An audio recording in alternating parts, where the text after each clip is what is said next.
बड़ी खबर आ रही है।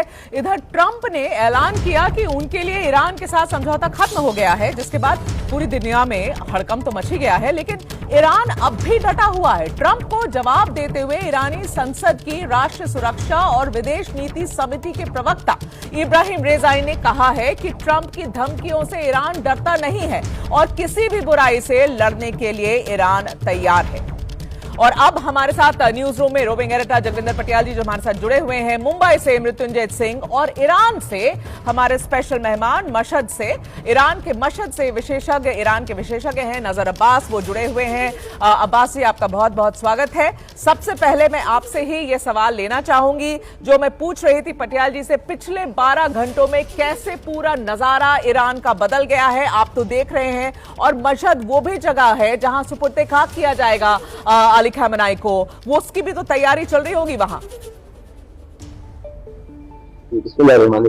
देखिए, आज से जो आपने बात कही वो यही है कि ट्रंप ने जब देखा कि सैयद अली खamenei साहब का जिस तरह से इस्तेमाल हुआ तेहरान में और इराक में और सिर्फ मशहद में जो तैयारियां चल रही हैं, तो ट्रंप शुरू से इस जंग में मिस कैलकुलेशन करता आ रहा है। उसको ये लग रहा था कि अली खamenei साहब को जो है वो यहाँ की जनता पसंद नहीं करती है। शायद नेतन्याहू ने उनके कान में आके कहा होगा, ये झूठ बोला होगा कि अली खamenei साहब को जनता पसंद नहीं करती। लेकिन जब करोड़ों की तादाद में और कई मिलियन यानी 20 से 25 मिलियन जो है टोटल तादाद ईरान के अंदर और फिर तकरीबन 10 मिलियन के आसपास इराक के अंदर जब लोग जमा हुए हैं, उन्होंने शोक व्यक्त किया है, आंखों से आंसू जारी किए हैं, तो जाके ट्रंप को समझ में आया होगा कि मेरे साथ तो ये बहुत बड़ा धोखा हो गया है। और इस वजह से जो फ्रस्ट्रेशन है, वो फ्रस्ट्रेशन निकालने के लिए यहाँ पे दोबारा वो जंग का माहौल बना रहे हैं।